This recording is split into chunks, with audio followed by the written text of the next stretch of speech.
Bismillahirrahmanirrahim. Assalamualaikum warahmatullahi wabarakatuh.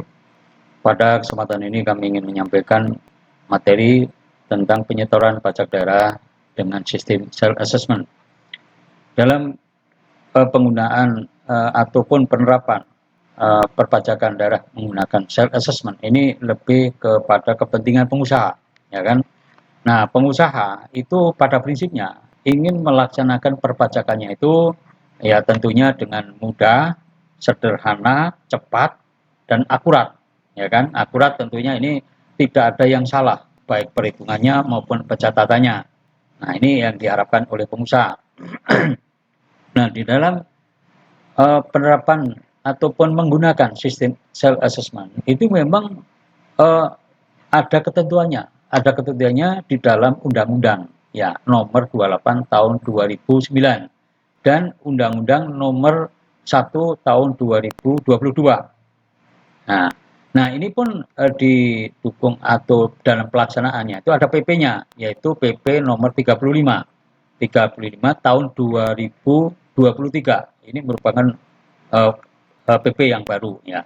Ini memang mengatur untuk sistem self-assessment.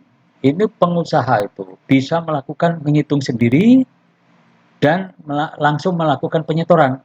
Nah, apabila pengusaha itu sudah mendapatkan penghasilan, yaitu objek pajak, itu sudah ada, tentunya ini bisa langsung dicatat di dalam SPTPD atau Surat Pemberitahuan Pajak Daerah. Nah, ini setelah ketemu hutang pajaknya ya disetorkan. Nah, di dalam penyetoran untuk self assessment itu memang ada masa pajaknya. Ya, ada istilahnya dasarnya itu berapa bulan. Nah, ini ada diatur di dalam baik di undang-undang maupun di PP. Yang di PP nomor 35 itu mengatur ya. Nah, setelah tercatat di dalam SPTPD, tentunya ini sudah dimasukkan omsetnya berapa, tarifnya ada, tinggal dikalikan ketemu pajak yang berhutang, langsung disetorkan kepada bendahara khusus penerima yang ada di Dinas Pendapatan Daerah. Nah, ini atau badan ya, Badan Pendapatan Daerah. Nah, ini merupakan proses untuk penyetoran. Nah, memang ini ada pengusaha-pengusaha kalau di dalam Undang-Undang Nomor 28 Tahun 2009 memang tidak ada pengelompokan ya jenis pajak atau jenis pengusaha. Ini ada 8. Nah, itu ya tidak istilahnya ada pengelompokan. Nah, kalau di dalam Undang-Undang Nomor 1 tahun 2022 itu ada pengelompokan. Nah, ini kan ada 1, 2, 3, 4, 5. Ini pengelompokan yang namanya PBJT. Jadi pengusaha yang masuk kelompok untuk membayar pajak itu pajak barang dan jasa tertentu. Nah, ini ada pengusaha hotel, ada pengusaha taman hiburan, ada pengusaha restoran, ada pengusaha jasa parkir, ya kan, dan yang menggunakan tenaga listrik. Nah, ini masuk kelompok, ya kan, kelompok pengusaha yang pajak ininya masuk pajak barang dan jasa tertentu. Nah, ini tadi kan ada masanya, masa pajak. Nah, di sini kita lihat coba masa pajak. Nah, masa pajak ini yang dimaksud masa pajak ya itu merupakan jangka waktu menjadi dasar ya kan, menjadi dasar bagi wajib pajak untuk menghitung, menyetor, melaporkan pajak yang terhutang untuk jenis pajak yang dipungut berdasarkan penghitungan sendiri bagi wajib pajak dan ditetapkan untuk jangka waktu 1 bulan kalender atau jangka waktu paling lama 3 bulan. Nah, ini kan untuk yang wajib pajak menghitung sendiri. Memang ada jenis pajak yang ditetapkan oleh kepala daerah. Nah, kita konsentrasinya ke self assessment atau menghitung sendiri, ya kan? Nah, ini khusus yang untuk self assessment. Nah, kalau yang tahun pajak ya, tahun pajak itu biasanya yang tahunan, ya kan? Makanya yang dimaksud untuk tahun pajak itu merupakan jangka waktu yang lamanya 1 tahun. 1 tahun kalender kecuali bila wajib pajak menggunakan tahun buku yang tidak sama dengan tahun kalender.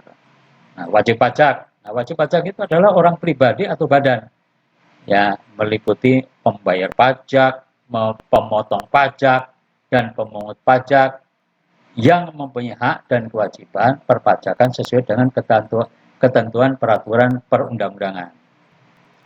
Nah, yang dikenai tadi kan sudah disebutkan objek pajak yang sebagai dasar untuk menghitung berapa. Nah, ini objek pajak itu apa sih? Nah, kalau di sini ya secara umum, gambaran umum ya. Ya segala sesuatu karena menurut perundang-undangan dapat dikenai pemungutan pajak.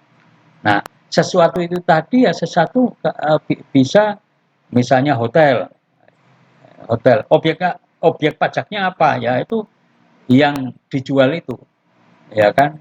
Katakan hotel itu kan yang menyewa, tapangannya yang menyewa kamar, yang menggunakan kamar tarifnya berapa, setelah selesai check out dibayar, nah itulah objek pajaknya yang dituangkan di dalam nota nota penjualan.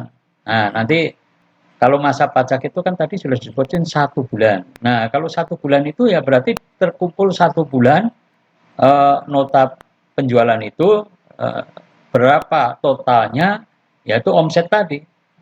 Nota penjualan dikumpulin menjadi penghasilan yang bisa dikenakan pajak karena ini merupakan objek pajak. Nah, kalau di dalam penerapannya ini tadi masa pajak itu kan 1 bulan. Nah, bisa jangka waktu lain paling lama 3 bulan. Nah, sekarang katakan gambaran untuk menentukan ya, nanti kan ada proses berikutnya. Ada proses berikutnya itu ada proses penetapan rampung.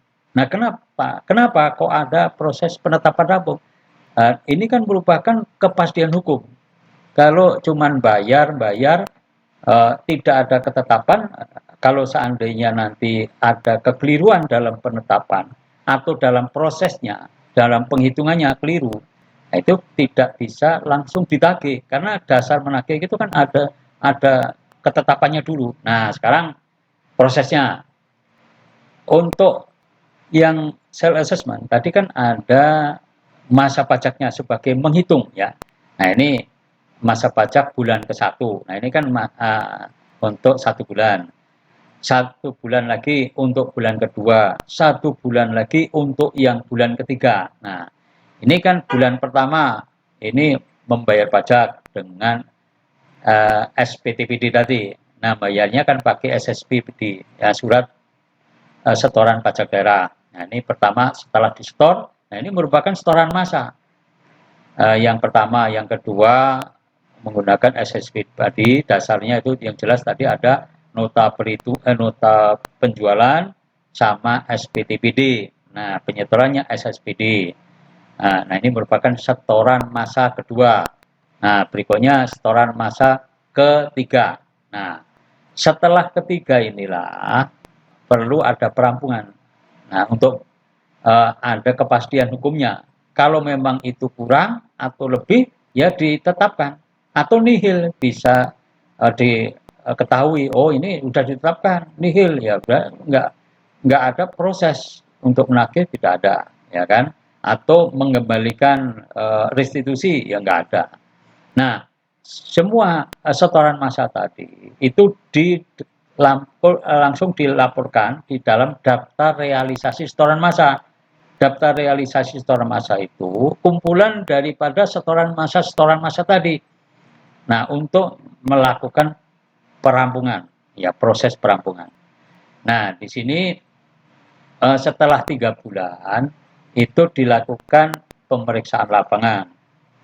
Ini untuk memastikan bahwa yang disetorkan itu berdasarkan betul memang nota penjualan, tetapi realnya itu yang dilaporkan dengan realisasi. Nah, mungkin kan ada kekilapan dalam mencatat, ya bisa aja. Nah, pada bulan pertama itu kan mungkin kalau namanya restoran, hotel, terus ada tempat hiburan, ini kan menyetor itu biasanya siang. ya kan? Nah, terus ini pelaksanaan aktivitas kegiatan menjualnya itu bisa sampai malam. Nah, ini setiap hari misalnya. Bisa aja. Oh, yang nota penjualan yang malam itu belum kecatat. Nah, ini selama 1 bulan. Nah, kan bisa selisih. Nah, ini untuk merampungkan tidak mesti 1 bulan sekali.